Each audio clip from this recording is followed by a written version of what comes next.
നമസ്കാരം. ചാനലിലേക്ക് എല്ലാവർക്കും സ്വാഗതം. ഇന്ന് ഞാൻ പറയാൻ വേണ്ടി പോകുന്നത് ഗുരുവായൂർ ഏകാദശിയെ കുറിച്ചാണ്. ഡിസംബർ 11 ഗുരുവായൂർ ഏകാദശി. ഏറ്റവും പുണ്യമായിട്ടുള്ള ഒരു ദിവസം. കാരണം വെച്ചാൽ ഗുരുവായൂർ ഏകാദശി എടുക്കാൻ പറ്റുന്നത് വളരെ പുണ്യമാണ്. നമ്മളുടെ ഉയർച്ചകൾക്ക് ഏറ്റവും നല്ലതാണ്. എന്താ പറഞ്ഞാൽ നമുക്ക് വല്ല ദശാസന്ധികളും ദശാദോഷങ്ങളൊക്കെ ഉണ്ടെന്നുണ്ടെങ്കിൽ ഈ വ്രതത്തോടെയും മന്ത്രങ്ങളിലൂടെയും നമുക്കത് പൂർണ്ണമായും മാറ്റിയെടുക്കാൻ പറ്റുന്നതാണ്. ഇപ്പോൾ ഗുരുവായൂർ ഏകാദശിക്ക് വളരെ പ്രത്യേകതയുണ്ട്.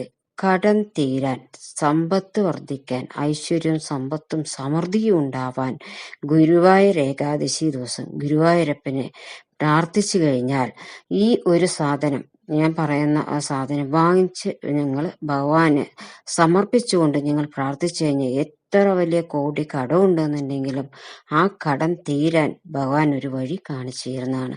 കാരണം ഒരുപാട് പേർക്ക് ഈ ഗുരുവായൂർ ഏകാദശി എന്നല്ല, ഏകാദശി ദിവസം ചെയ്തു കഴിഞ്ഞാൽ വളരെ ശ്രേഷ്ഠമാണ്. വളരെ ശ്രേഷ്ഠം പറഞ്ഞാൽ ഒരുപാട് എനിക്ക് തന്നെ അറിയുന്ന ഒരു വ്യക്തികൾക്ക് ഒരുപാട് കടങ്ങൾ, അവർക്ക് കടം തീരുന്നില്ല. കാരണം അവർക്ക് വരുമാനമില്ല, വരുമാനം വളരെ കുറവായിരുന്നു. ഓരോ ആവശ്യങ്ങൾക്കും കടം വാങ്ങിക്കേണ്ട അവസ്ഥയാണ്. കടം വാങ്ങിച്ചിട്ടാണ് ഓരോ കാര്യങ്ങളും ചെയ്യുന്നത്.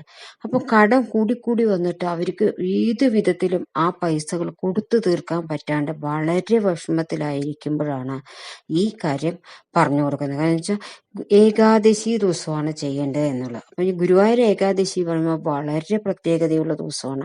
അപ്പൊ ആ ദിവസം ഈ സാധനം വാങ്ങിച്ചു വെച്ചുകൊണ്ട് അല്ലെങ്കിൽ നമ്മൾ വീട്ടിൽ ഉണ്ടാക്കിയതിന് ശേഷം ഭഗവാനെ സമർപ്പിക്കുകയാണെന്നുണ്ടെങ്കിൽ നിങ്ങൾക്ക് വന്നിട്ടുള്ള കടബാധ്യതകൾ പൂർണ്ണമായും തീർക്കാൻ ഭഗവാൻ ഒരു വഴി കാണിച്ചു തരുന്നതാണ്.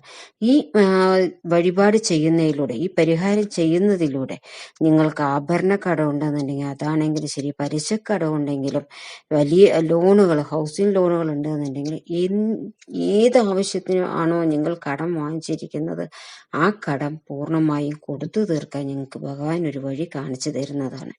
അപ്പൊ ഇത് ചെയ്യേണ്ടത് എന്ന് പറയുന്നത് ഏകാദശി ദിവസം പറ്റുമെങ്കിൽ നിങ്ങൾക്ക് വ്രതം എടുത്തിട്ട് ചെയ്യാം. ഇല്ല, വ്രതം എടുക്കാൻ പറ്റുന്നില്ല എന്നുണ്ടെങ്കിൽ വ്രതം എടുത്തില്ലെങ്കിലും കുഴപ്പമില്ല. പക്ഷെ ഇത് ചെയ്യേണ്ടത് ഒന്നിൽ രാവിലെ നേരത്തെ ചെയ്യണം. 5 മണിക്ക് എണീറ്റ് 5:30 6 മണി ചെയ്തിരിക്കണം. ഇല്ലാന്നുണ്ടെന്നുണ്ടെങ്കിൽ വൈകിട്ട് വേണം ഇത് ചെയ്യാൻ വേണ്ടിയിട്ട്. 6 മണിക്ക് ശേഷം വിളക്ക് വെച്ചതിന് ശേഷമാണ് ചെയ്യാം. അപ്പൊ ഇത് ചെയ്യാൻ വേണ്ടിയിട്ട് ഗുരുവായൂരപ്പന്റെ ഒരു ഫോട്ടോ അല്ലെങ്കിൽ ഉണ്ണിക്കണ്ണന്റെ ഒരു ഫോട്ടോ, ഏതെങ്കിലും ഒരു ഫോട്ടോ എടുത്ത് വെച്ചതിന് ശേഷം ഭഗവാന്റെ മുന്നിലേക്ക് പറ്റുമെങ്കിൽ നിങ്ങൾക്ക് നെയ്യ് വിളക്ക്, ഏറ്റവും ശ്രേഷ്ഠമാണ് ഗുരുവായൂരപ്പന് ഒരു 90 ദിവസം നിങ്ങൾ മനസ്സർപ്പിച്ച് ഭഗവാനെ നെയ്യ് വിളക്ക് വെക്കുകയാണെങ്കിലും നിങ്ങൾക്ക് കടം പൂർണ്ണമായും തീരും. നിങ്ങൾ ഏകാദശി ദിവസം ഒന്ന് തുടങ്ങി നോക്കൂ. 90 ദിവസത്തിൻ്റെ ഉള്ളിൽ നിങ്ങൾക്ക് ഏതെങ്കിലും ഒരു വഴിയിലൂടെ ആ കടം തീരാനുള്ള, ആ പൈസ കൊടുത്തു തീർക്കാനുള്ള പണം നിങ്ങൾക്ക് വന്നു ചേരും. പക്ഷെ നെയ്യ് വിളക്ക് വെക്കുമ്പോൾ ഒരേ ഒരു പ്രാർത്ഥന, എനിക്ക് കടം തീരണം ഭഗവാൻ, ഇത് കൊടുത്തു തീർക്കാൻ എനിക്ക് വഴി കാണിച്ചു തരണേ എന്ന് പറഞ്ഞ് ഭഗവാനോട് പ്രാർത്ഥിച്ചു കഴിഞ്ഞാൽ ഒരു വർഷക്കാലം നമ്മൾ ഗുരുവായൂർ അമ്പലത്തിലെ ഇത് സമർപ്പിക്കാറുണ്ട്. കാരണം ഗുരുവായൂർ അമ്പലത്തില് 365 ദിവസം പറഞ്ഞ നെയ്വിളക്കിന് ഭഗവാന് സമർപ്പിക്കുകയാണെങ്കിൽ എത്ര വലിയ കടമുള്ളവനും ആ കടം പൂർണ്ണമായും തീർന്നു കിട്ടും എന്ന് പറയാറുണ്ട്.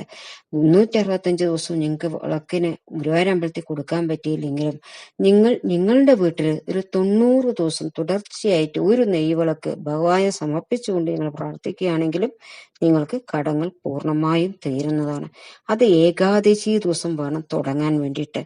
കാരണം മറ്റുള്ള ദിവസങ്ങളിൽ തുടങ്ങിയിട്ട് ഫലമില്ല.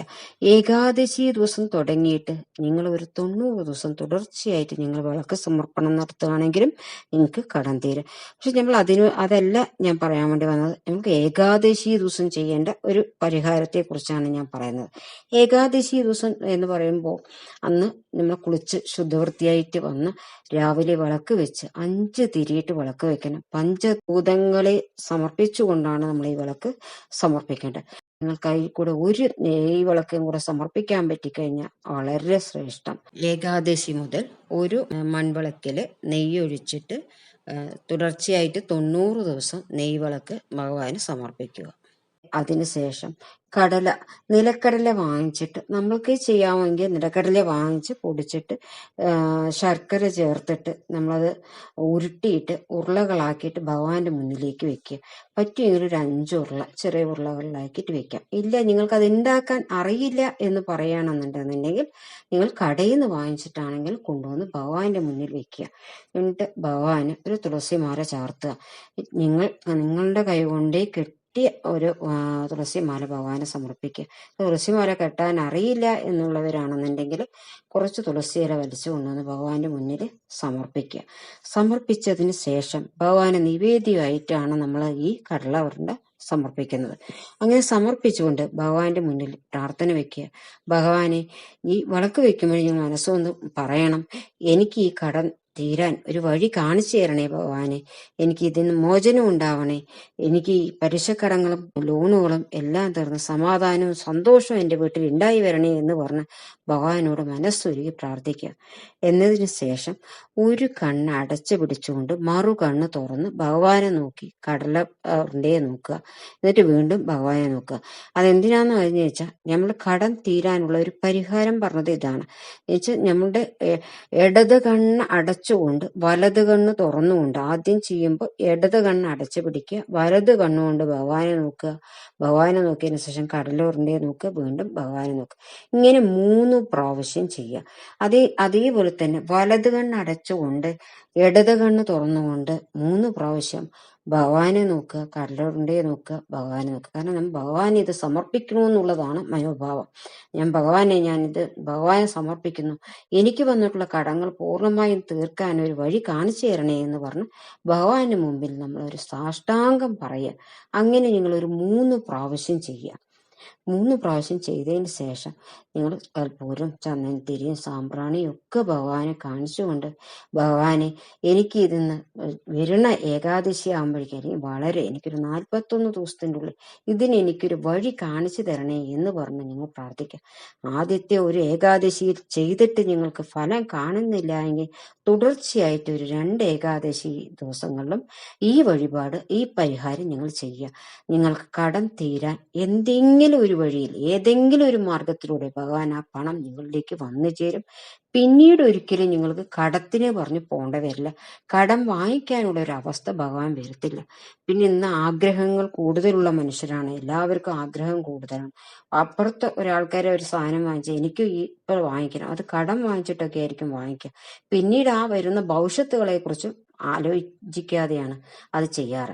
അപ്പൊ അങ്ങനെ നമ്മളും കൂടെ ശ്രമിക്കണം. എനിക്ക് ഇനി ഒരിക്കലും ഞാൻ 1 രൂപ പോലും ഒരാളുടെ അടുത്തും കടം വാങ്ങിക്കില്ല എന്നുള്ള ഒരു ശപഥം നമ്മുടെ മനസ്സിലുണ്ട് എന്നുണ്ടെങ്കിൽ ഏറ്റവും പെട്ടെന്ന് തന്നെ ഭഗവാൻ അതിനൊരു നല്ല മാർഗം, നല്ല വഴി നിങ്ങൾക്ക് കാണിച്ചു തരുന്നതാണ്. അപ്പൊ എല്ലാവർക്കും നന്മയുണ്ടാവട്ടെ, സർവേശ്വരൻ ഞങ്ങളെ അനുഗ്രഹിക്കട്ടെ എന്ന് പ്രാർത്ഥിച്ചുകൊണ്ട് എൻ്റെ വീഡിയോ നിർത്തുന്നു. ലൈക്ക് ചെയ്യുക, ഷെയർ ചെയ്യുക, സബ്സ്ക്രൈബ് ചെയ്യുക. നന്ദി, നമസ്കാരം.